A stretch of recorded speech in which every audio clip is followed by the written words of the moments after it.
les gens, là, parce que là, on n'est plus dans. On a fait l'ordre inverse de l'habitude. On a commencé avec le Patreon, puis là, on fait la partie grand public. Puis pour ceux qui arrivent dans la partie grand public maintenant, ben, notre chum, notre invité aujourd'hui, c'est Yannick Labrie. Il y en a peut-être quelques-uns qui le connaissent déjà parce qu'il fait partie du grand complot du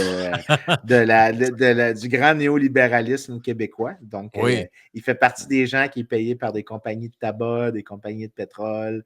C'est un milliardaire, mais aussi mieux connu comme un économiste de la santé qui travaillait avec moi pendant longtemps à l'Institut Donkey Joke Aside. Yannick était avec moi à l'Institut économique de Montréal pendant, j'ai envie de dire, une décennie, je pense. C'est rendu qu'on a collaboré. Ça a commencé en 2014-2015, fait que presque une décennie d'amitié et de recherche, mais aussi prof de cégep à Cégep Saint-Jean, donc sur la rive sud de l'île au Génie, et consultant en économie de la santé, est aussi au Fraser comme senior fellow. Et Yannick, généralement, on l'invite pour parler de santé, mais il a sorti un truc avec le Fraser qu'il fallait qu'on parle, qui est le classement des Si j'ai bien premiers compris, ministres. Vincent et Yannick, ce qui a été publié est un peu un complément à ce que toi, tu avais publié, Vincent, puis on en avait parlé l'année passée, le classement des premiers ministres selon, c'était d'ailleurs ça qui avait mené à l'entrevue qu'on a faite avec Philippe Couillard. C'est ça, le papier, je l'ai ici, ça s'appelle « Dépenses des premiers ministres des gouvernements provinciaux du Québec ».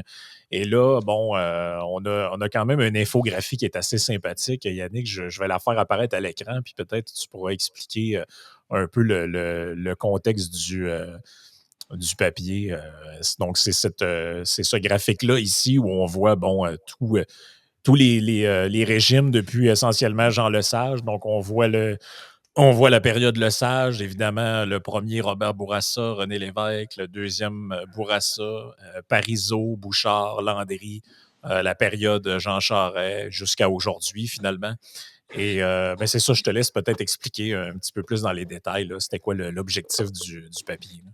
Oui, c'est un papier qui se veut assez simple. Hein? On a mesuré l'un des indicateurs fiscaux d'importance, les dépenses. On a ramené ça par capita, évidemment, par souci à mesure de comparer avec la croissance de la population. Et on a ajusté les dépenses publiques avec l'inflation. Alors, on compare dans le temps de 1965 à plus récemment. Et puis, un peu dans la continuité du papier qu'avait fait Vincent, un très bon papier d'ailleurs, qui remontait un petit peu plus loin dans le temps. Bon, les indicateurs qu'on a utilisés sont peut-être un peu distincts, mais le portrait d'ensemble est très similaire. C'est-à-dire qu'on observe demain une croissance soutenue, même en tenant compte de l'inflation, croissance démographique, des dépenses publiques au Québec. Puis là, si on regarde les premiers ministres, lesquels sont plus dépensiers, bien, clairement, là, on a un portrait qui montre le premier ministre Legault pas vraiment dans une situation favorable. C'est celui qui a été le plus dépensier essentiellement. Pour faire court, ça a été de tous les premiers ministres de Lesage jusqu'à lui-même essentiellement. Puis on exclut les dépenses liées à la COVID, à la pandémie. Oui, c'est ça que j'aime dans ce qui a été publié, c'est que ça exclut. En fait, on le voit, là, vous avez mis deux couleurs. Là. Il y a on voit les dépenses liées à la COVID dans le tableau qui sont, je peux le remettre à l'écran. Donc, ce que les gens voient en haut à droite. Frank, je vais juste t'interrompre. Yannick, quand tu parles, peux-tu s'assurer que ton micro ne frotte pas sur ton linge? Juste le tenir quand tu jases, parce que ça fait une petite friction. OK. Est-ce que c'est mieux? Oui. Oui, je pense que c'est quand même mieux.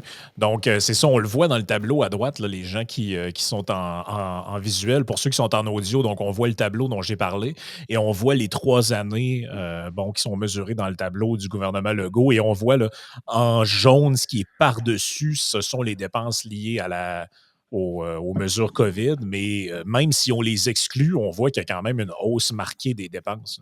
Oui, tout à fait.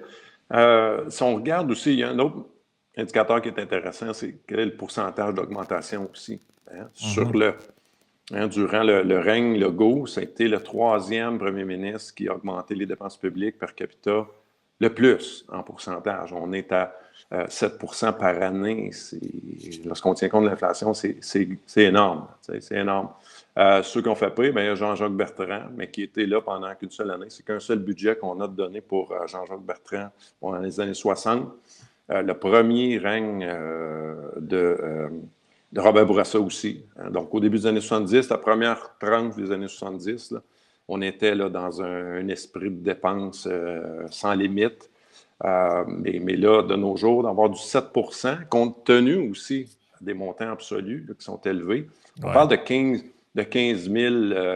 500 pour l'année 2021, donc celle là, qui bat tous les records, 15 500 dollars de 2021, essentiellement, là, pour le ministre Legault. C'est beaucoup. Si on retranche les dépenses liées à la COVID, c'est 1 000 par habitant qu'on retranche à ce montant-là. Fait qu'on est quand même tout près du 15 000. C'est le ministre qui a été le plus dépensé sur ce plan-là.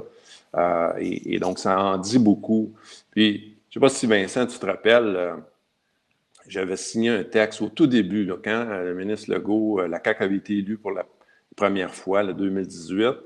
C'était un texte sur le blog du Fraser Institute là, qui montrait, dans le fond, je dirais que c'était il y avait un petit côté encourageant d'avoir un nouveau parti qui avait été élu, qui était pas l'un des deux partis traditionnels qui, les 30 ans précédents, s'était partagé le pouvoir. C'est pas le Parti québécois ni le Parti libéral. Ce qui était intéressant, c'est que là, on pensait qu'on n'allait pas devoir se déchirer la chemise pour des questions de souveraineté, par exemple, et tout ça. Donc, on avait plus en tête là, des mesures mises en place pour améliorer la croissance économique, assainir les finances publiques. Bon, il avait, et ça, c'était le gouvernement précédent là, qui avait assaini les finances publiques. Donc, il avait, dans le fond, les coups des franges pour mettre en place là, des réformes intéressantes, faire en sorte aussi qu'on favorise l'entrepreneuriat. Puis bon, oui, il y avait un discours nationaliste là, sous-jacent à ça, mais ça ne semblait pas être le genre de politique mettre en place. Donc, mon texte, pour faire court, était très encourageant, très optimiste. J'avoue qu'il a mal vieilli. Si j'avais à re-signer un texte sur le bilan là, des dernières années, vraiment, c'est pas... en fait, c'est tout le contraire de ce qu'on anticipait. Donc, les finances publiques, on se sont mis à dérailler. Quand on parle de budget, puis on pourra probablement en rediscuter, là, ça vient de sortir hier. Budget signé à l'encre rouge, 11 milliards de dollars de déficit, du jamais vu. Fait que, on est dans les records, là, mais pas des records positifs. Ouais. Je vais me permettre une petite taquinerie comme un autre de l'Institut économique de Montréal. Tu es tombé, un ancien de l'Institut économique de Montréal. Oui. Tu as été berné par des belles paroles. Et je ne le nommerai pas, mais je le traitais souvent de chochotte. En fait, nonobstant tout ça, les taquineries, je sais que la vengeance... c'est un plat qui se mange froid, puis je vais t'attendre dans le détour. Mais non, mais je veux dire, on avait toutes les raisons d'être optimistes. Rappelle-toi, là, on allait sabrer on allait couper dans la bureaucratie, on allait diminuer les impôts, ce qui, dans une certaine mesure, a été fait l'an dernier, mais bon, avec ce qu'on sait, ça a été à crédit beaucoup plus qu'autre chose. Même les subventions aux entreprises, hein. Donc, on avait des raisons d'être optimistes, puis clairement, là, c'est mais c'est pas un peu ça. Mais je rajouterais... Ouais, vas-y, Frank, j'allais dire, c'est pas un peu ça qui crée justement un genre de cynisme là, assez permanent, parce que là, on parle du gouvernement Legault, mais je regarde ton graphique, là. Moi, je me souviens du début des années 2000 avec la réingénierie de l'État. On va tout changer, on va tout virer de bord. Le graphique des années Charest est sans équivoque. C'est des hausses sans arrêt des dépenses. Oui. Peut-être un peu les dernières années où ça s'était quand même stabilisé. Là. Mais tu sais, on voit, je peux même le remettre à l'écran. Là, donc, c'est en brun, là, les gens qui sont en visuel. Là, donc, on voit, là, c'est une pente de ski. Là, on a besoin d'un remont de pente là, pour monter les années Charest. Donc, tu sais, ça fait plusieurs fois que les gouvernements québécois se font élire avec des promesses de rationaliser, avec des promesses de responsabilité fiscale, on va réduire, on pourrait retourner au programme politique de la première élection de Jean Charest et c'est plus fiscalement conservateur que tout ce qu'on a dans les dernières années, mais pourtant, il y a une explosion des dépenses. Là, on le voit très bien dans le graphique. Oui, puis Absolument. moi, j'aimerais souligner un truc, puis là, ça fait de l'histoire récente, là, puis Yannick va s'en rappeler parce qu'on était à l'Institut ensemble sur ça pendant un bout. Entre 2014 et 2018, le Québec était tellement unique à l'intérieur du Canada pour son effort de discipline fiscale que le champion pendant ces 4 années-là de discipline fiscale au Canada, c'était le Québec. Et que toutes les autres provinces avaient l'air d'aller dans l'autre direction d'une manière complète. L'Ontario était rendu dans des déficits monstres qui n'avaient aucun rapport avec un mauvais tournant économique. L'Alberta venait d'élire les néo-démocrates qui avaient décidé que on va faire le party avec l'argent. There's no such thing as we will never run out of other people's money. Et tu te retrouvais avec que le Québec était de la champion de la discipline fiscale. Fait que je peux comprendre l'optimisme qui venait là-dedans. C'est triste que finalement, on a eu à être déçu de ça. Mais le bout que j'aimerais, ça va être un commentaire facétieux, c'est je la cherche toujours, l'austérité dans ce graphique-là, là, que tu me montres. Je la cherche parce qu'apparemment, on vit de l'austérité massive au Québec. Ouais, le néolibéralisme aussi, je le cherche, je ne l'ai pas trouvé. Oui, j'ai la difficulté à le trouver. Si Yannick, tu pouvais nous dire quelle année c'était, là, comme ça, on peut avoir un point de repère. Puis le deuxième, c'est puis ça, je pense, c'est la partie que les auditeurs, je pense, vont encore plus s'intéresser. C'est quoi les correctifs pour. Parce que là, c'est juste. La trajectoire fiscale n'est juste pas soutenable. Comment est-ce qu'on sort de ça sans que ça soit particulièrement pénible? Pour pas qu'on ait un truc comme la Grèce ou un crash course où est-ce que tout le monde souffre pendant qu'on rééquilibre les choses. Oui. Bien, tu as tout à fait raison, là, Vincent. Là, le gouvernement précédent, là, celui de Couillard, a été accusé d'avoir versé dans l'austérité. Puis bon, tout le monde, hein, ça a commencé par les leaders syndicaux, déchirer leur chemise. Il en a payé un prix politique. Je pourrais te poser la question, est-ce que c'est ça, selon toi, qui a amené Legault à faire volte-face puis changer de trajectoire, changer de son fusil d'épaule? Mais avant de te laisser la parole, oui, il y en a un gouvernement, puis celui dont on ne s'entendait peut-être pas, du Parti québécois, qui a été véritablement austère, avec une croissance négative là, des dépenses per capita, des dépenses publiques par capita ajustées pour tenir compte de l'inflation, est devenu lequel? Hein? C'est Jacques Parizeau. Ouais. Donc, dans le milieu des années 90. Et donc, puis c'était qu'un seul budget, hein, après coup. Parizeau, peut-être 3 budgets. Mais après coup, a cédé les rênes à Lucien Bouchard, puis ensuite de ça, bon, on sait ce que ça a donné. Mais on pourrait le rappeler à nos auditeurs péquistes que c'est possible de faire de la discipline fiscale et d'être souverainiste. Hein? Je pense qu'on peut tous dire que Jacques Parizeau, pour PSPP, si ça gagne, s'il nous écoute, je pense que Jacques Parizeau qualifie comme souverainiste, right? Oui, je pense qu'il est correct. Juste qu'on soit sûr qu'il rentre dans la boîte souverainiste. Il est capable de couper les dépenses. Fait que, juste au cas où. Et la loi sur l'équilibre budgétaire, le déficit zéro, là, c'est sous un gouvernement péquiste en 97. Puis là, on est en train de faire des entourloupettes pour justement se défiler et ne pas justement respecter l'esprit de cette loi-là. Je ne sais pas si tu veux que j'embarque tout de suite dans la réponse à ta seconde question, qui est, quant à moi... Oui, vas-y avec ton stab de comment tu veux y aller, puis on va laisser la discussion rouler avec ça. Ça brûle pour point aussi. Là, quand j'ai vu le budget, puis pas vraiment d'horizon d'équilibre budgétaire, pas capable de planifier là, dans un horizon quand même assez court, quand est-ce qu'on va revenir à l'équilibre budgétaire et de quelle façon, ça ouvre la porte justement à toutes sortes de réponses venant des différents groupes. Là. La solution, il n'y en a pas de solution. Je pense qu'il va falloir qu'il y ait une réflexion sur les dépenses across the board. Les deux grandes composantes du budget, c'est l'éducation et la santé, puis c'est là où les gens ne veulent pas bien qu'on touche. Là. Puis je les comprends aussi, mais il va falloir faire des réformes qui font en sorte qu'on ne dépense pas 7 0,3 % annuellement en santé. Ça, c'est insoutenable. On connaît la croissance démographique, on connaît la prévalence des maladies chroniques. Les gens vivent plus longtemps, mais vivent avec des bobos à soigner pendant une plus longue période de temps.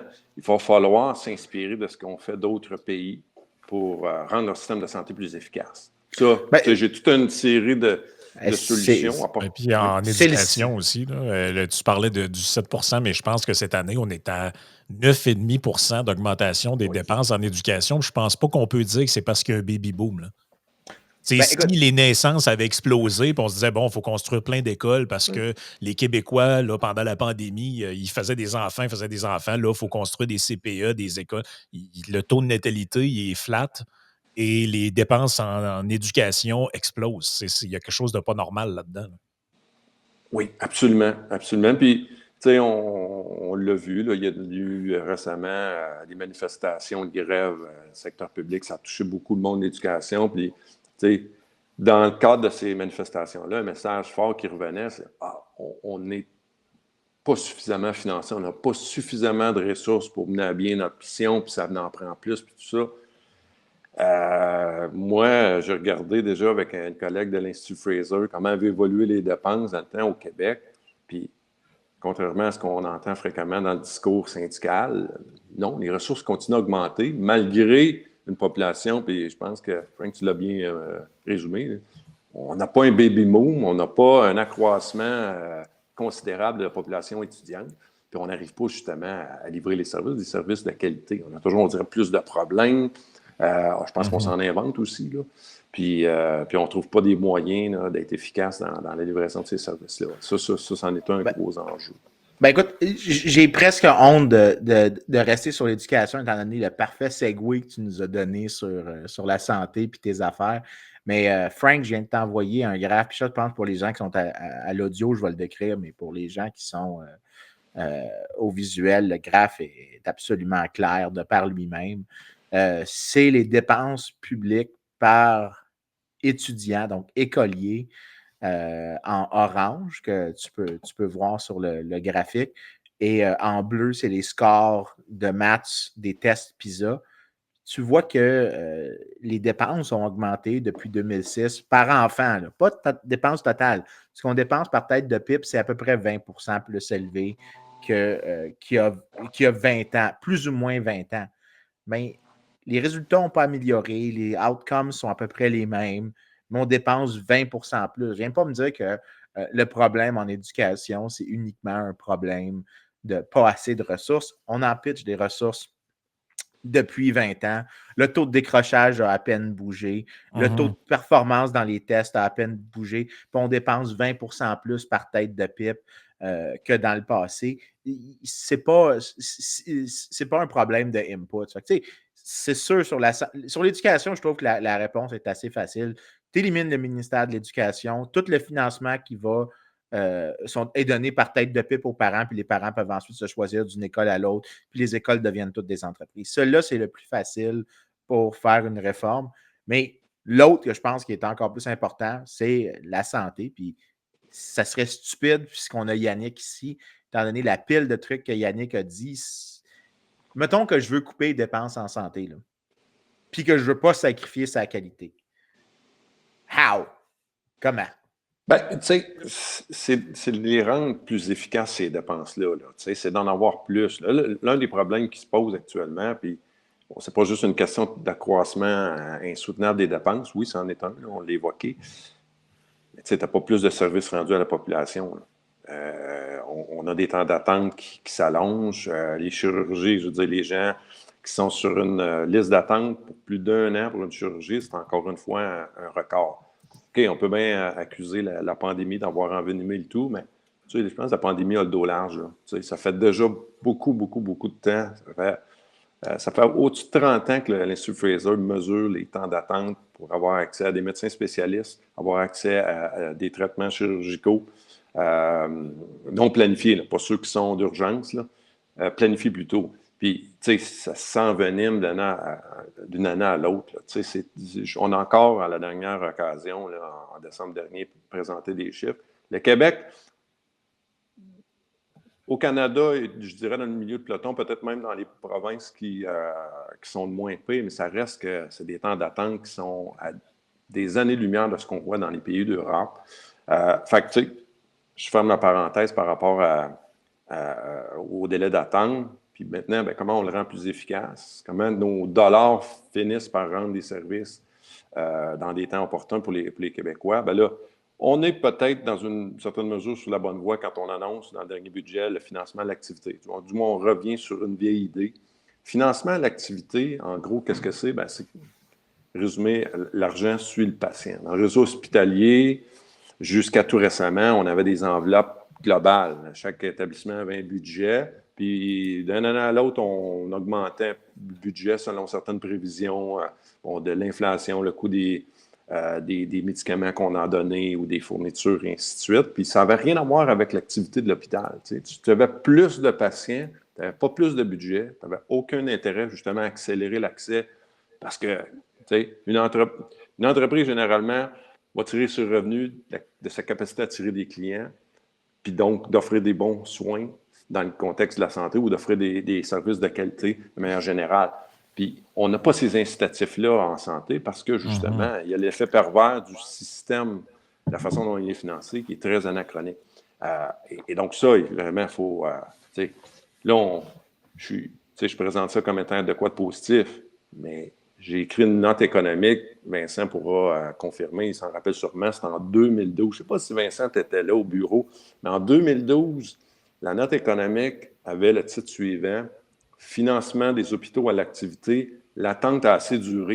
Il y avait comme un double sens. L'attente, oui, en santé, parce que ça fait très, très longtemps que le problème se pose, mais l'attente pour avoir cette réforme-là du financement à l'activité, c'était le dernier ou l'un des derniers bastions là, des pays de l'OCDE qui n'avaient pas un financement à l'activité de ces hôpitaux, ce qui était vraiment une incongruité, une anomalie, un anachronisme. Et là, à l'époque, c'est drôle parce qu'à l'interne, je regardais bien ça. Là, on va avoir un débat là-dessus, il va y avoir une consultation publique, il va y avoir un groupe de travail qui va se pencher sur ça, va regarder les expériences internationales. Ça va prendre 2 ans à pondre un rapport. Une fois le rapport déposé, les différents partis vont se lancer la balle, etc. Et donc, je dis, ça va prendre 5-6 ans avant qu'on ait le début d'une réforme. Ça fait plus que 12 ans, là, puis on en est au tout début. Puis ça, quand je dis on est les derniers, on l'était il y a 12 ans. On a du chemin à parcourir. Mais ça, c'en est une parmi d'autres. Ça le rendrait plus efficace. Puis pourquoi aussi, c'est pas juste une question d'améliorer l'accès, c'est une question aussi que les dépenses deviennent... en fait, on rend plus efficaces les services qu'on rend. Pourquoi? Parce que, on finance par activité, mais en fonction du coût moyen d'une procédure médicale, par exemple. Okay?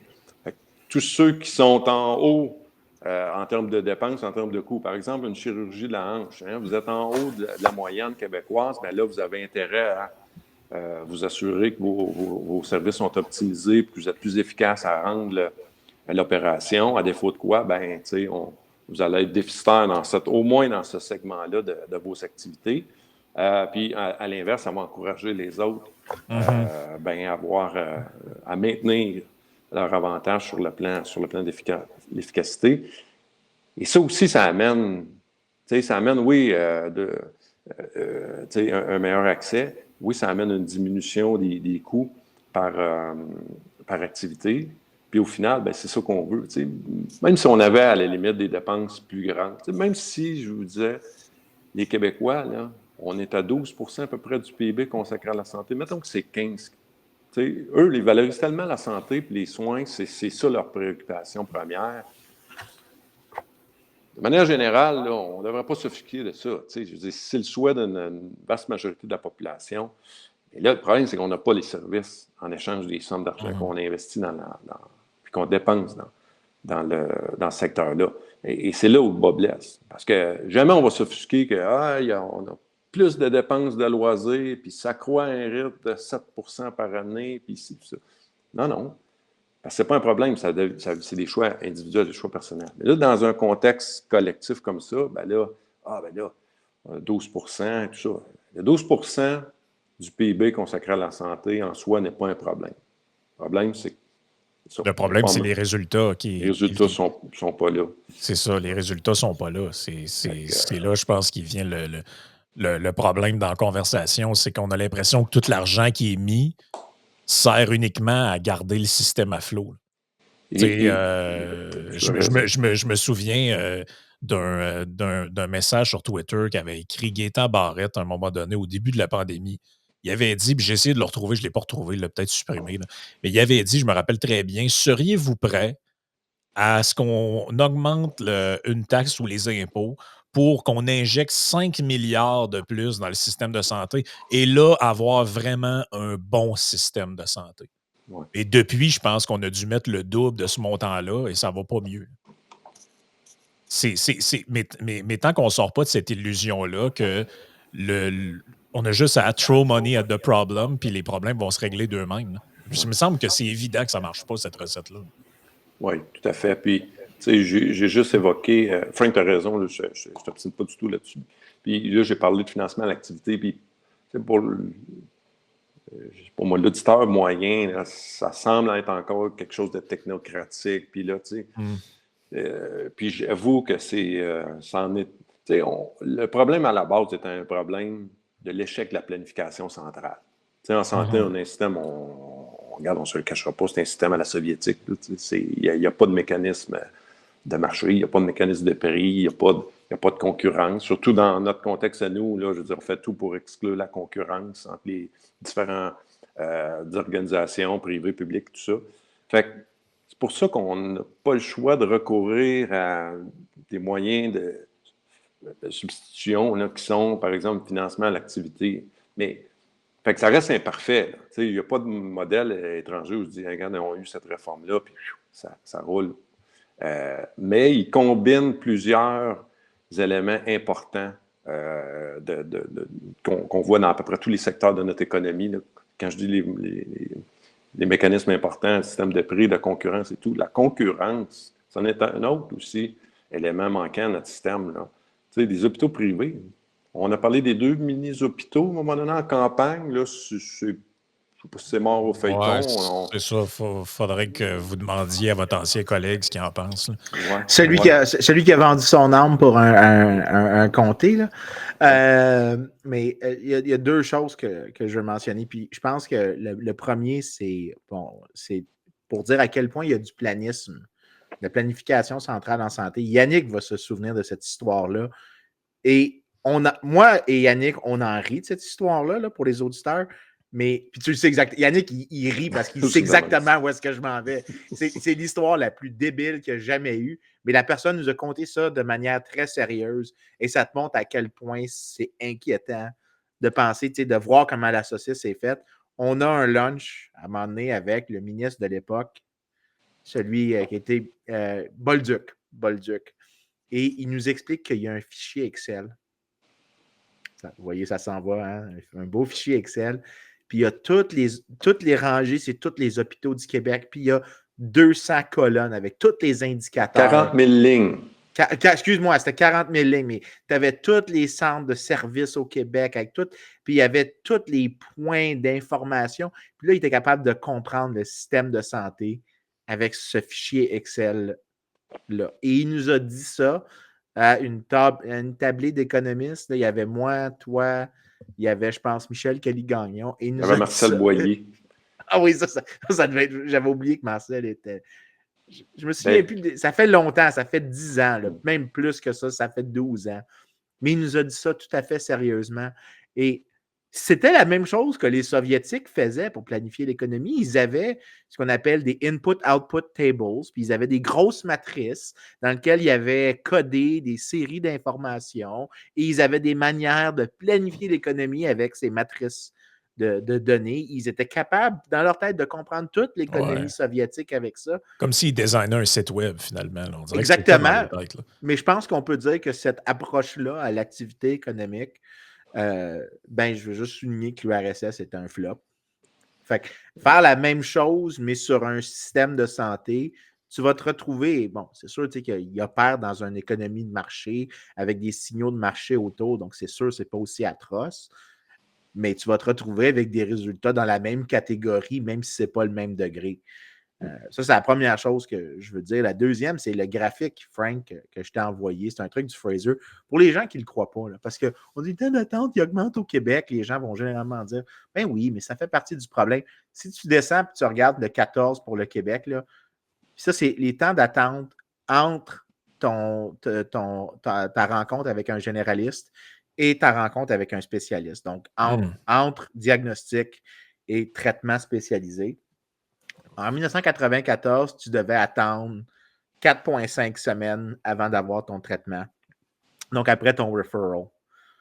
En 2023, puis là, ce que tu vois, là, la ligne, pour ceux qui ne le voient pas, là, la ligne, elle augmente un petit peu constamment, mais chaque année, là, c'est toujours généralement plus élevé que l'année précédente. Juste avant la COVID, c'est passé à 9,1 semaines. La COVID commence, puis là, ça monte à 10,8, 17,7, 18,5. Puis ça a redescendu un petit peu depuis. C'est descendu à 15,3, mais tu réalises là, que tu attends 3 fois plus de temps aujourd'hui qu'en 1994 pour avoir un traitement spécialisé. Là. Donc, les gens qui pensent que le système de santé au Québec, c'est OK, c'est juste des gens qui se plaignent le ventre plein. Non, la performance, la proportion des dépenses publiques qu'on attribue à ça augmente et les résultats année sur année ne s'améliorent pas. En fait, sur ceux qui ne s'empirent pas, ceux qui stagnent, c'est le meilleur case que tu as, c'est qu'il y en a qui stagnent. Le pire case, c'est ce que tu vois maintenant, où est-ce que tu as un déclin, une détérioration année sur année. Donc, juste pour mettre ça sur la table, c'est bullshit. Okay? Arrêtez de croire Gaétan Barrette.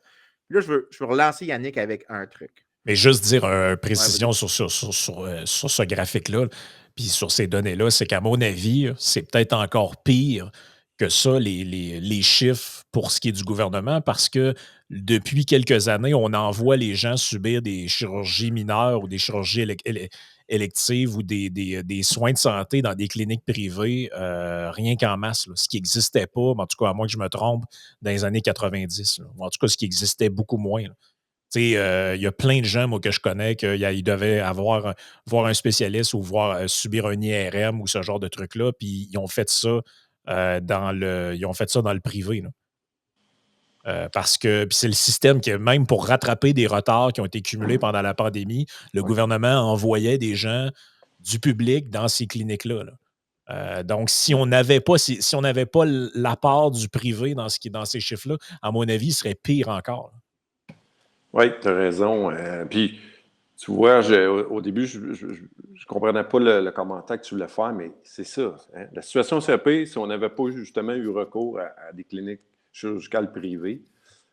Financé, évidemment, c'est financé par le gouvernement. Donc, c'est la même chose là, que tu sois traité dans un hôpital public ou privé. Puis, d'ailleurs, depuis la pandémie, on a regardé comment ça a évolué. Les 3-4 dernières années, c'est autour de 17 %. Donc, grosso modo, une chirurgie sur 6 financée par l'État, une chirurgie d'un jour, elle est faite dans ce qu'on appelle les cliniques médicales spécialisées, qui sont des cliniques privées. Évidemment, c'est aux frais de l'État, c'est les payeurs de taxes qui l'assument, la facture, là, mais les gens n'ont pas à débourser. Là, fait que c'est pas du privé-privé. Le privé-privé, on n'a pas de données par rapport à ça, mais il y en a aussi. Hein. Puis ça, c'est ça aussi qui est un peu qui est décourageant d'un système comme le nôtre. Il y a des gens qui ont financé par leurs impôts toutes ces dépenses-là pendant de nombreuses années durant leur carrière, que ce soit des chauffeurs d'autobus, des enseignants, enseignantes. Et là, sont tellement, évidemment, sont prêts à attendre pendant des mois pour une chirurgie, par exemple, de la hanche ou du genou. Ils en subissent des désagréments épouvantables, une douleur atroce. Puis qu'est-ce qu'ils font? Bien, ils recourent au privé qui sont prêts à débourser un 30 000 on top of, là, de ce qu'ils ont dépensé en impôts et en taxes parce qu'ils n'ont pas de service. T'sais. Puis après ça, on prétend que c'est l'assurance maladie. Assurance maladie. Faisons le comparable avec une assurance automobile. Là, vous avez votre accident de voiture. Si votre concessionnaire ou le garage vous dit que ça va prendre 6 mois à réparer votre voiture, allez-vous considérer que vous êtes assuré? Non. Ben, c'est la même chose. En santé, on pense qu'on est assuré. On est assuré d'attendre, c'est à peu près tout. Je ne veux pas faire un mauvais jeu de mots, mais c'est ça aussi le problème. Puis c'est décourageant de voir des gens. Puis des fois, c'est de la classe moyenne. Moi, j'en connais personnellement, là, des gens qui ont déboursé des 25-30 000 pour éviter d'attendre 1 an et demi, 2 ans. Puis évidemment, subir les conséquences de ça. Ça, c'est des gens qui, dans mon entourage qui sont à la retraite. Imaginez des gens qui sont sur le marché du travail et là, vous devez attendre pendant de nombreux mois avant de pouvoir retourner. Ben, c'est une perte de productivité tout à qui est fait. immense. Là. Nous autres, même dans les gens qui nous écoutent, c'est arrivé plusieurs fois qu'on reçoive des commentaires de gens qui nous disent ben moi, je me suis fait mal à un genou, je dois être opéré, puis j'en attends, ça fait 2 ans des fois. Puis même, j'ai un exemple de quelqu'un que je connais. On dit des fois c'est le temps d'attendre, mais c'est aussi même certaines interventions qui n'existent tout simplement pas dans le système public. Là. Je connais une personne qui avait un problème spécifique au dos qui était héréditaire. Dans le public, on dit il n'y a rien à faire. Si on t'opère, ça va être pire. Autrement dit, fais-toi faire des injections de cortisone une fois de temps en temps, puis ça va être comme ça. Là. On ne peut rien faire. Finalement, il a consulté un orthopédiste dans une clinique privée qui a dit non, je sais exactement ce que tu as, c'est un problème, c'est potentiellement héréditaire, tu as quelque chose au niveau d'une vertèbre. Il s'est fait opérer, je pense que ça a coûté 22 000 $. Donc, tu sais, et il paye aussi au travers de ça des impôts, là, comme tout le monde. Oui, tout à fait. Tu sais, vas-y. Non, j'allais te poser une question de follow-up. Il y a en 2 parties. La première, c'est que dès que tu dis des choses comme tu as dit à propos du financement à l'activité, des gens vont dire ben là, tu veux privatiser des affaires. Ça va-tu rester des hôpitaux publics? Est-ce que ça va donner des hôpitaux privés? Fait que tu as les clowns de l'Iris, parce que ça fait 28 minutes qu'on fait la partie accessible, puis je ne leur ai pas encore tapé dessus. C'est fait. Je leur ai tapé dessus, les clowns de l'Iris. Il faut quand même qu'ils méritent leur baffe quotidienne. La deuxième partie, c'est mettons qu'on permet plus de privé. C'est quoi les bénéfices, mettons, même pas juste du privé pour la provision de soins financés publiquement, mais vraiment du privé compétitif, comme les soins ophtalmologiques ou dentaires ou cosmétiques qu'il y a. C'est quoi les bénéfices de, mettons, plus de privé? Ouais. Ben, tu sais, question de vulgariser tout ça, la participation du privé, elle peut être dans le financement, elle peut être aussi dans la livraison des services des soins. Actuellement, si on regarde l'ensemble de tous les services de santé, puis là, ça inclut ce que tu viens de mentionner, là, les soins pour les yeux, la dentisterie, et ainsi de suite, la psychologie, et donc on ratisse quand même assez large. La part du privé, c'est à peu près 30 % au Québec ou au Canada. Mais c'est essentiellement des services de santé qui sont jugés non médicalement requis, donc qui sont considérés, c'est en périphérie du noyau de notre système de santé. Ce qui est jugé médicalement requis, pour faire simple, c'est les soins hospitaliers, les soins en cabinet médicaux, soins par les médecins essentiellement. Et ça, évidemment, c'est 100 % ou à toute fin pratique 100 % financé par le gouvernement. Donc, il n'y a pas de ticket modérateur. Et aussi, dans les faits, pratiquement à 100 % livré, fourni par le gouvernement, les établissements publics, les hôpitaux publics, les cabinets. Bon, oui, les cabinets sont en guillemets privés, mais ça reste que c'est pas du véritable privé comme on en voit dans d'autres pays. Pour ce qui est des hôpitaux, oubliez ça. Peut-être que vous en avez à but non lucratif, là, les Shriners de ce monde et tout ça, mais c'est des hôpitaux de propriété publique, là, qu'on le veuille ou non. Et moi, au-delà de la participation du privé, parce que oui, je suis favorable au privé, en Europe, tu en as beaucoup. Les hôpitaux privés en Allemagne, c'est près de 40 %. Même chose du côté de la France. On ne soupçonne pas ça. Nos cousins français n'en reviendraient pas de notre réseau de la santé ici, puis jusqu'à quel point on a l'hégémonie de l'État, puis un grand carcan administratif. Puis même chose, je vais faire le tour. L'Italie, c'est 50, l'Australie, c'est dans les mêmes hauteurs. Oui, il y en a beaucoup, beaucoup de privés. Puis les gens ne voient pas ça d'un mauvais œil. Puis très souvent, ils arrivent à l'hôpital, puis ils sont même pas conscients si c'est du public, si c'est du privé, mais ils ont le choix. Et c'est ça, je pense, qui est l'élément manquant de notre système de santé, avoir un libre choix pour le patient. Tantôt, on parlait du privé, où des gens ont eu une opération d'un jour dans une clinique, un CMS au Québec, financé à même nos taxes. Mais ce n'est pas du véritable privé au sens où les gens ont le débrochois à dire « Moi, c'est là que je vais aller. » Puis oui, je suis assuré. Je suis assuré pour... Puis je ne passe pas avant de personne, puis je ne prive pas personne d'avoir les soins. Je libère une place à la limite, puis le privé est plus efficace dans tout ça. Mais le libre choix amène une autre dimension intéressante à un système de santé, puis c'était plus réactif. Il dit, hey, mes revenus dépendent de ma capacité à attirer ces patients-là. Hein? Et pour les attirer, il faut que j'aie des soins de qualité.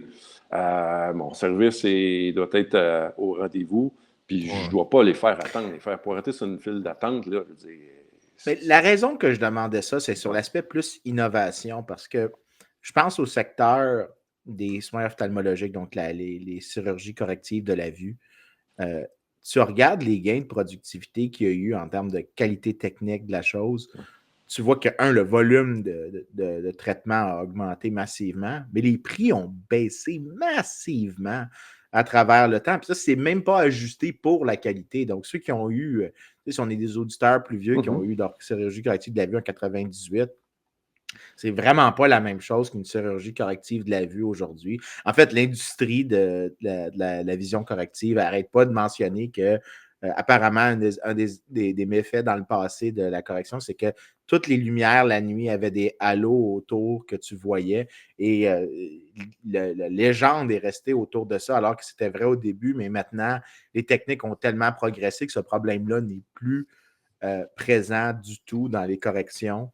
Apparemment, ou du moins est beaucoup moins problématique. Mais l'innovation a causé, puis l'innovation motivée par le profit a causé cet effet-là. Ben, est-ce qu'on ne pourrait pas généraliser des choses comme ça à d'autres aspects de la santé? Tu sais, par exemple, puis ça, c'était le truc, je me souviens que tu m'avais parlé. Puis ça, je pense, je vais le mentionner juste pour que les auditeurs le sachent.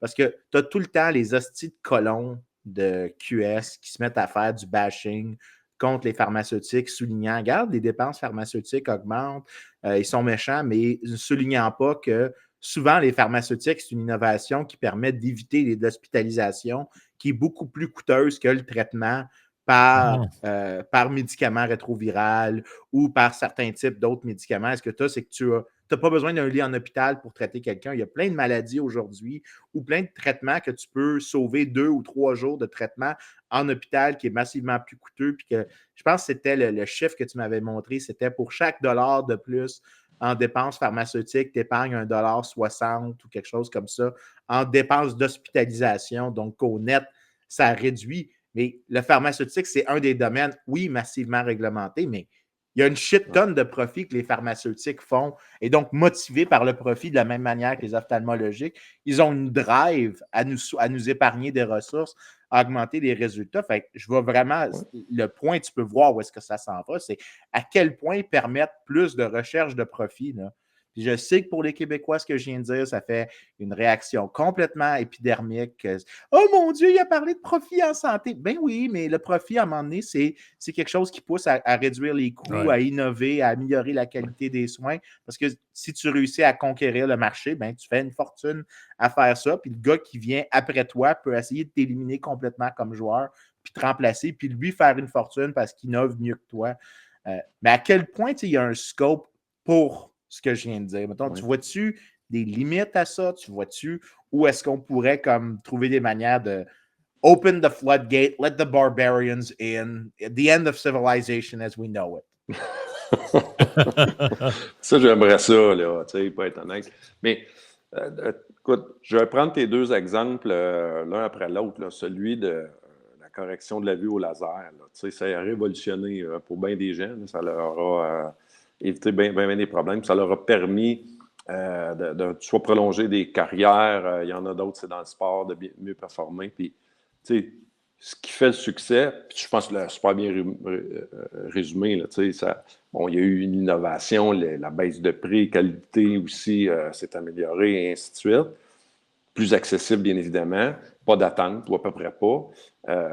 Tous les mécanismes de marché sont là. Tu as évoqué le prix, tu as évoqué le libre choix, le secteur privé joue un rôle clé, il est aussi à but lucratif, donc ton profit, mais dépend de sa capacité aussi à livrer les services. Mm-hmm.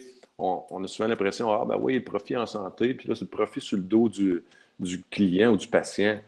il n'y a pas personne qui volontairement a payé pour ça, puis a dit « Hey, vous avez fait du profit sur mon dos. » Non, non, non, il était bien content, lui, de son côté, d'avoir une vision 20 sur 20, puis d'avoir justement amélioré sa qualité de vie. Mais le profit, tu sais, ça, c'est toujours ce qu'on retient, mais c'est un système, puis tu sais, je vous apprends rien, les gars, là, Vincent, je pense qu'il l'a déjà vulgarisé à bien des reprises. C'est profit et perte, là, tu sais, fait que tu as un risque aussi de perdre au change. C'est dans un système concurrentiel. Là. Fait que, si tu ne livres pas le service auquel les gens s'attendent, puis avec la qualité aussi que les gens souhaitent, je veux dire, tu vois, puis si tu n'es pas efficace à livrer ça, puis à être compétitif sur le plan des prix avec les autres joueurs dans le marché, tu es évincé du marché, tu fermes tes portes, mets la clé en dessous, puis tu t'en vas. Et ça, on ne voit pas dans le reste du réseau de la santé. Jusqu'à quel point on pourrait répliquer cet exemple-là? Il y a bien des domaines où je pense qu'on pourrait le faire. Dans le cas de ces chirurgies-là, je dirais que c'est relativement abordable. Autrement dit, ce n'est pas des dépenses catastrophiques. Puis, tu le prévois, tu peux avoir ton... il y a d'autres soins de santé qui, pour X raisons, sont... je veux dire, ça serait la ruine... Ça serait de se ruiner financièrement que de débourser soi-même pour les obtenir. Même si au final, les gens seraient beaucoup plus sensibles au prix, on magasinerait, on irait voir. Ça prend les assurances. Et puis c'est là où le bas blesse au Québec. On n'a pas d'assurance privée dite duplicative. C'est-à-dire qu'on n'a pas d'assurance privée pour les soins qui sont médicaments requis, qui sont déjà couverts, dans le fond, par l'État. Et ça, c'est une anomalie. Là. Il y a eu 2 grands procès dans les années antérieures. L'un a été une victoire de Shaoli en 2005, avec plus ou moins de réformes pour répondre, dans le fond, à ce que souhaitait Shaoli, le docteur Jacques Shaoli. Mais plus récemment, en Colombie-Britannique aussi, le docteur Brian Day avait souhaité aller un peu plus loin, puis là, de permettre les assurances duplicatives, de les autoriser pas juste au Québec, mais à l'échelle canadienne, d'avoir la mixité de pratiques médicales, c'est-à-dire que les médecins puissent pratiquer à la fois dans le public et dans le privé. Oui, parce que ça, il faut vraiment l'expliquer aux auditeurs. Ouais. Au Québec, on a le cloisonnement. Donc, à l'intérieur des bâtiments, tu ne peux pas... Fait que s'il y a un étage qui est complètement inutilisé dans un hôpital public, tu n'as pas le droit de louer à une clinique privée.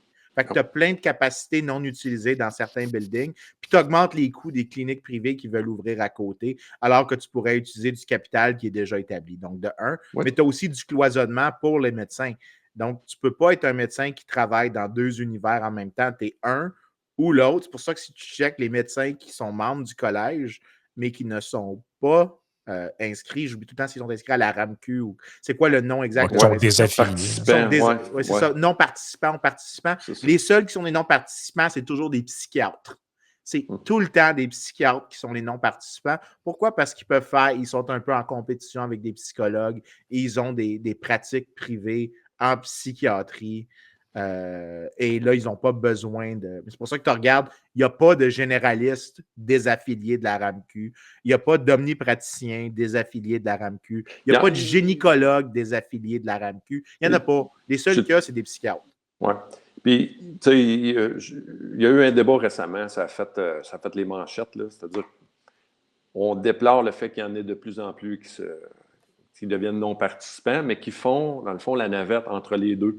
Parce que, comme tu l'as mentionné, le cloisonnement empêche justement d'avoir 2 sources de revenus, du privé et du public. Fait que c'est soit l'un, soit l'autre.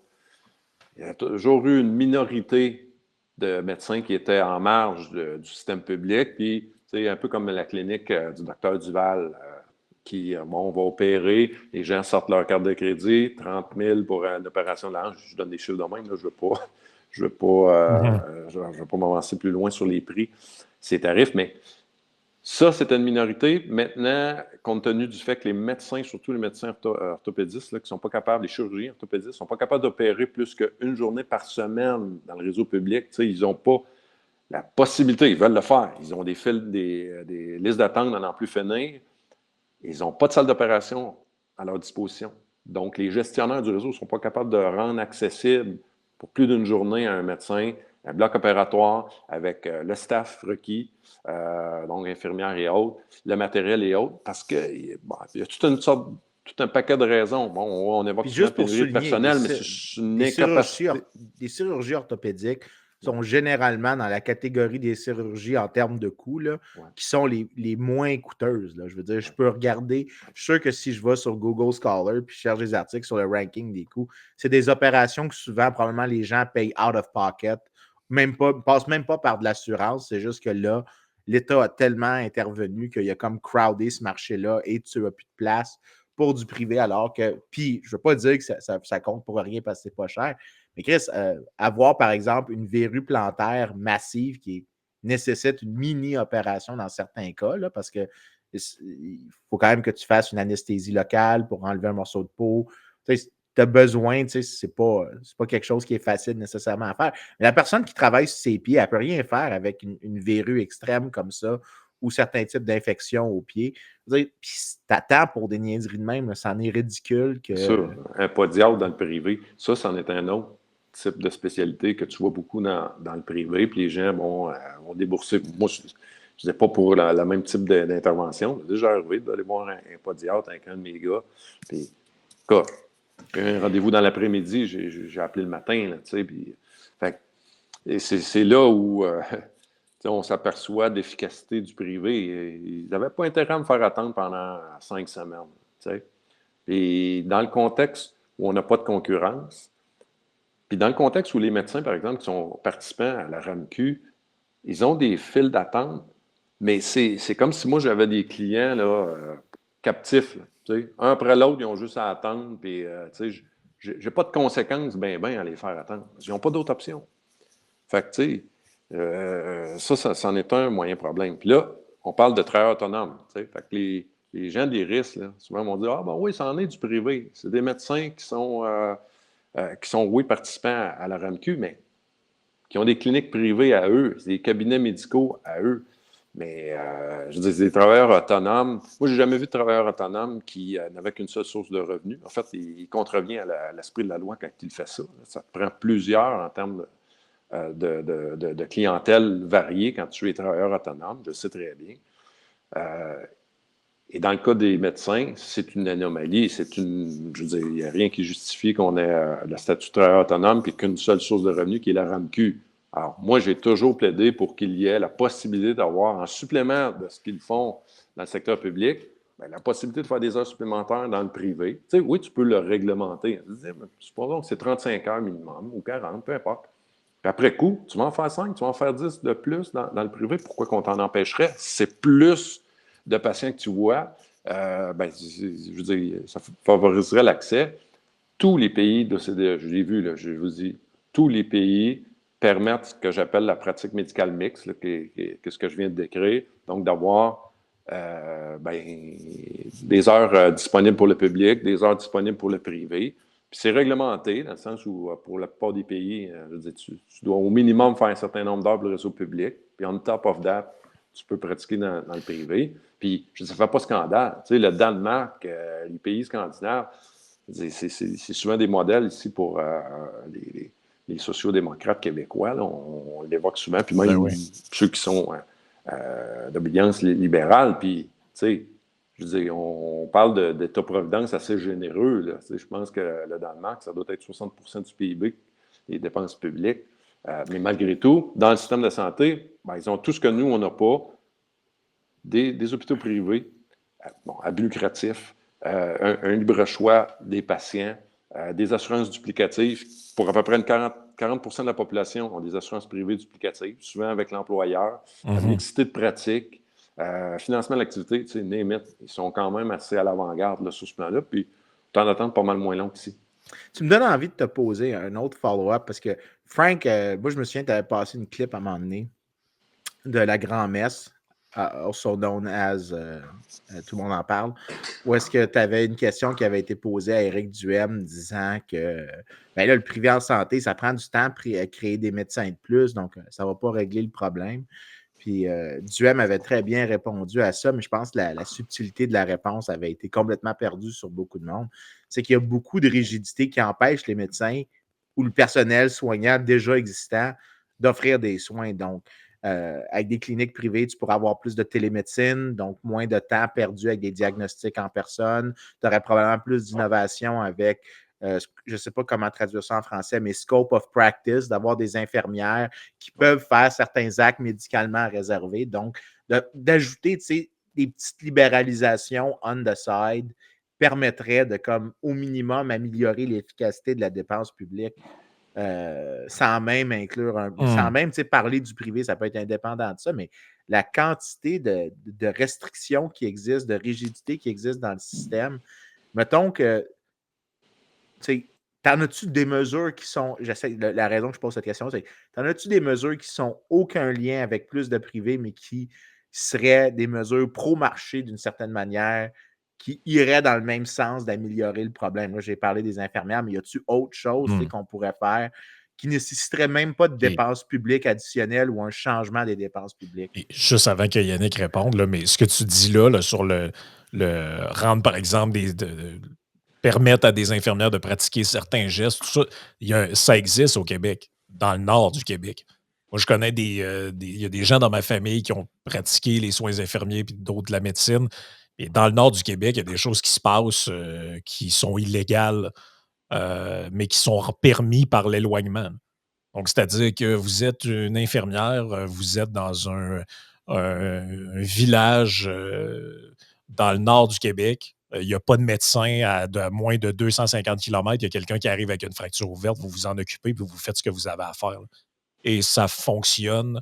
Il y a une liberté qui est beaucoup, beaucoup plus grande. C'est d'ailleurs la raison qui fait que des gens veulent y aller dans ces coins-là plus isolés de la province, entre autres chez les Inuits, les Premières Nations, parce que justement, ils ont une liberté d'agir et de poser des gestes, puis ils ne sont pas encarcanés dans le même système qu'ici. Parce que c'est toléré par le système à cause de l'éloignement. Ils n'ont pas le choix. Il faut que tu soignes les gens. Il n'y en a pas de médecin. Il est dans un autre village, 300 km plus loin. Il n'y a pas d'avion qui se rend là. C'est ça la réalité. Oui, tout à fait. Puis, tantôt, j'ai évoqué le fameux financement à l'activité. Sans revenir sur la mécanique derrière ça, le financement à l'activité, ça avait été décrié à l'époque par les gens de l'IRIS. Puis pourquoi? Ça compte pas, ça. Non, mais je peux quand même comprendre le raisonnement derrière ça. Eux, ils voyaient ça comme le préambule. Là, c'est ça qui allait amener une concurrence entre les établissements. Et c'est ça qu'on déplore. Quand on est un travailleur du réseau, ben là, on voit ça d'un mauvais œil parce que là, wow, attends un peu, on peut pas. Il faudrait quand même pas que quelqu'un me challenge. Là, ben, c'est ça. On est habitué dans nos vieilles pantoufles et tout ça. Tandis que le financement de l'activité, puis la concurrence que ça entraîne, la mise en concurrence fait en sorte que, ben là, le statu quo est intenable. Si tu as tes vieilles façons de faire puis sont inefficaces, ben là, tu en subis les conséquences, tu en paies le prix. Puis en même temps, ben là, tu mets le patient un petit peu en charge. Hein. C'est lui qui là, il a le pouvoir. Hein, c'est par ses choix qu'on va influencer l'ampleur des revenus qu'un établissement va obtenir et tout. Fait que tu mets les bases d'une concurrence entre établissements qui sont publics essentiellement. Fait que, tu sais, j'exclus le privé, puis tu peux avoir cette concurrence-là, mais qu'est-ce qui est l'élément central, là, nonobstant le financement, l'activité, l'argent sur le patient? Bien, c'est les choix du patient. Le libre choix, hein, c'est lui qui détermine. Et là, ça amène toute une autre dynamique. Les incitatifs sont à son avantage. Et ça, les premières réformes du gouvernement de Tony Blair en Grande-Bretagne. Un grand néolibéral. Hein, ben oui, écoute. Tony Blair, le conservateur, right? Exact, right? exact. Right? Puis on s'en inspirait. Hein, quand est arrivé le temps justement de pencher sur une réforme du financement de l'activité, c'était Wendy Thompson. Wendy Thompson qui était à la tête du groupe de travail. Et Wendy Thompson était aux premières loges pour voir comment la réforme Blair avait fonctionné. Puis oui, il y a eu, écoute, ça a été assez spectaculaire comme chute des temps d'attente. L'Angleterre, là, entre, je vous dirais, 2002 et 2010, une baisse des temps d'attente pour obtenir des chirurgies électives de près 66 là. Fait que les délais là, ont diminué fortement. Puis on n'avait pas encore mis, en guillemets, le privé dans l'équation. Hein? On avait deux éléments importants. Tu avais le financement de l'activité, tu avais le libre choix du patient. Puis effectivement, à terme, tu as eu aussi l'émulation qui est venue de la compétition avec le privé. Parce que là, tu avais des cliniques vraiment dédiées aux chirurgies, aux traitements électifs. Puis ça a emmené un autre élément incitatif important. Là, la mise en concurrence Si elle vient qu'essentiellement du public, ben là, tu peux penser qu'ils vont être confortables dans leur vieille façon de faire, puis les changements vont peut-être être moins rapides. Et là, tu amènes le privé qui avec justement sa gestion différente, sa volonté d'innover, puis bon, ça a été un marché un peu plus dynamique. Ils ont connu leurs problèmes, là, puis bon, je ne ferai pas tout le survol de ce qu'a été les années subséquentes après que Blair a été battu, mais ça reste que ça, c'est faisable. Avant même de parler du privé. Oui, c'est possible. Écoute, peut-être, question que j'ai, je me doute un peu de la réponse, mais je pense qu'on pourrait peut-être terminer là-dessus. Qu'est-ce que tu penses de la création de l'organisme là, Santé Québec là, qui va être en parallèle du. Parce que, tu sais, je veux te le demander parce que tu connais bien les systèmes de santé et les rouages de tout ça. Puis je pense, honnêtement, pour le commun des mortels, c'est un peu ésotérique, cette affaire-là. On a l'impression que c'est comme un deuxième ministère de la Santé en parallèle qui va essentiellement servir à quand ça ne marchera pas, ça ne sera plus de la faute du ministre, ça va être de la faute de l'agence. Ouais. Je ne sais pas si tu as une idée claire de qu'est-ce qu'ils sont en train de faire avec ça, puis quels seront les impacts, seront-ils négatifs, positifs ou il n'y en aura pas. Je sens que ta question est super pertinente, mais ma réponse est assez courte et plate, mais non, je n'ai pas d'idée claire de ce qu'ils ont en tête avec tout ça. Puis moi aussi, je fais partie des communs des mortels qui voient ça comme étant ésotérique. Tu sais, le projet de loi, bon, je ne sais pas si vous en rappelez, là, il y avait des milliers d'articles. Ça n'a pas pu être débattu en chambre parce que faute de temps, puis on a adopté ça sur le bâillon, puis on a voulu, tu sais, je pense que c'était aussi un gros écran de fumée. Là, on a voulu noyer le poisson en mettant tellement d'articles. Puis il y avait du bon comme du moins bon. C'est ça qui est le problème. Tu veux poser un diagnostic sur l'ensemble de l'œuvre, tu dis, ouais, ça va où avec ça? T'sais? Fait que, l'histoire Santé des Top Québec, Gun au travers, là, puis je sais ouais, pas, là, c'est un peu, il y a comme on dirait un peu je sais pas comment expliquer ça, pour moi, c'est encore un peu encapsulé à l'intérieur du mythe du sauveur, là, tu sais, c'est comme les partis qui cherchent un chef pour les sortir de leur torpeur. On dirait que ça participe encore de ça, là, c'est qu'en gros, ce qui manquait au politburo de la santé, c'est un Top Gun. Là, quelqu'un qui va venir prendre le fichier Excel et c'est quoi les 71 000, je ne sais plus trop quoi, là, et que lui, il va pouvoir réorganiser le fichier Excel de manière à ce que ça marche. Là. Moi, en tout cas, c'est comme ça que ça ouais, sonne c'est dans ma ça. tête.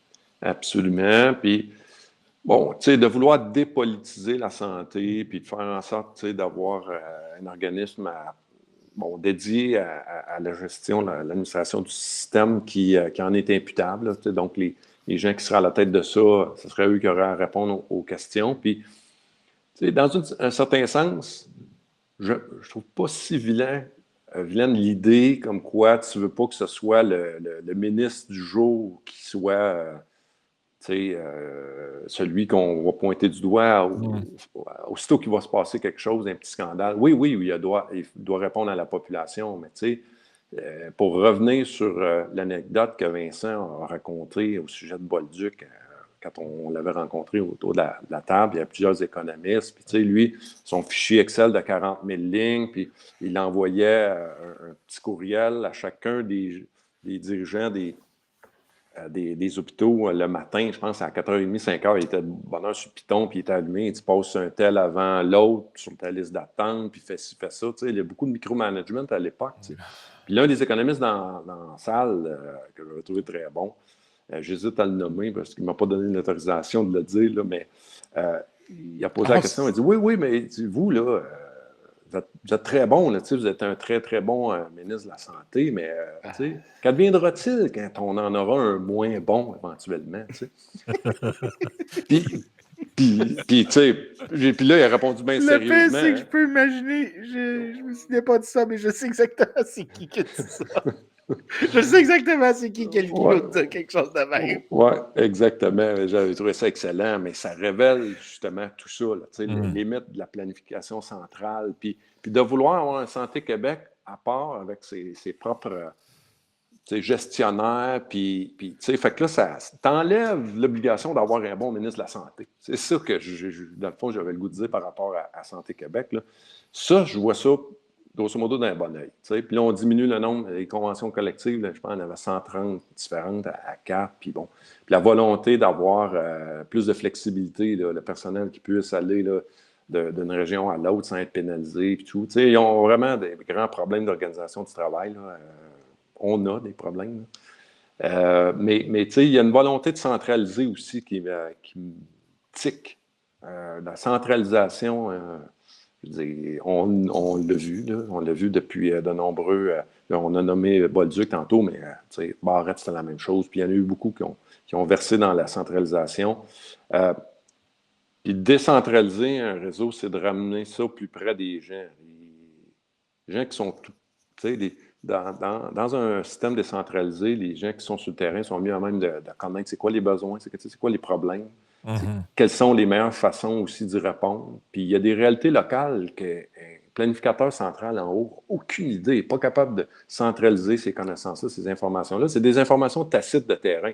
Là, si je suis dans le AIEC 101, Vincent le connaît mieux que moi, mais c'est ça qui était la défaillance du système soviétique dans toutes les facettes de leur société, de leur économie. Mais nous, en santé, c'est ça qu'on a calqué, grosso modo. Puis, si on décentralise, ça aussi, peut-être même pas besoin de privé encore. C'est une façon de mieux répondre aux besoins des gens. Et donc, de ce côté-là, ça m'inquiète d'avoir Santé Québec, avoir une grosse organisation de cette envergure-là. Tu as beau avoir les top guns que tu veux. Ouais. C'est bien trop complexe. On parle souvent avec Vincent pour le fait dans la première partie du podcast qui est disponible juste pour les membres. On parle souvent de l'effet Ratchet, de l'effet cliquet, classique de Robert Higgs. Mais l'effet Ratchet, un peu de la pandémie, moi j'ai l'impression, c'est le goût qu'a pris le ministère de la Santé, notamment à la gestion centralisée top-bottom. Et ça, on le voyait. Là, je me lève le matin, j'émets un décret. Là, les gens dans les hôpitaux partout ne savent pas trop quoi faire avec ça. Ouais, mais on n'a pas ça, nous, tel masque, ou on n'a pas ça, telle affaire. Puis là, ben, on avait les points de presse où le ministre dit ben, j'ai dit qu'il fallait faire ça. Puis là, le journaliste disait ben moi, regardez, il y a un médecin qui m'a écrit dans un hôpital de Chaudière-Appalaches et personne ne respecte ce que vous avez dit. Mais on dirait qu'ils ont comme. Pour nous, libéraux, là, disons ça au sens large, là, ça paraît évident que c'est une illusion, ça. Vous parliez du fichier Excel avant, mais ça aussi, je trouve que c'en est un bon exemple. Mais j'ai l'impression que du côté des dirigeants, ils n'ont pas haï ça, eux, avoir ce système-là de voici quels sont l'ordre du jour. Finalement, aujourd'hui, le menu est ceci. On va aller voir dans le fax, les directives de la journée sont là-dedans. Puis j'ai l'impression que c'est un peu cette logique-là qui est au centre de ces nouvelles modifications-là. Là. En même temps qu'on dit Dubé entretenant un genre de double discours là-dessus. Là. On veut le décentraliser, mais en même temps, ouais, on va créer un truc central. C'est très difficile à suivre là, pour les gens extérieurs à ça, je pense. Là. Oui, absolument. Parce que, c'est ça, tu as des indications d'une part qui laissent entendre, oh, OK, ils sont sur la bonne voie. Je me rappelle à un moment donné, c'est une citation du ministre Dubé, puis, je pense qu'il est bien intentionné dans tout ça. Il dit, bon, il faut le rendre plus efficace, plus performant, notre réseau, puis là, on va être plus transparent, puis on va donner accès à la population à toute une série d'indicateurs sur notre réseau de la santé. Je ne sais pas si vous avez jeté un œil à ce fameux tableau de bord-là. Là. Les données ne sont pas tous à jour. Pas toutes à jour. Je veux dire, pour le patient type, là, comment s'y retrouver? Est-ce que ça oriente des choix, des décisions? Parce que c'est ça l'idée derrière ça. Bon, OK, tu es redevable à la population, tu rends des comptes, puis tu fais face à la musique, mais en même temps, tu veux que les gens puissent prendre des décisions éclairées en matière de santé. Puis bon, quel est l'établissement qui se démarque de l'autre? OK, lui, comment se fait-il que ces temps d'attente sont à 5 semaines pour une chirurgie de la hanche? L'autre est à 12, l'autre est à 17. Parce qu'il y en a, dans le réseau, on pense qu'il n'y a qu'une seule façon de faire, de faire la saucisse ou de livrer les soins de santé. Puis chaque chirurgie, bon, ils ont toutes la même recette. Puis d'un hôpital à l'autre, vous allez avoir le même délai. Tout ça. Non. Il y a énormément d'écarts de productivité, d'efficacité dans l'utilisation des ressources qu'ils ont dans le réseau public de santé.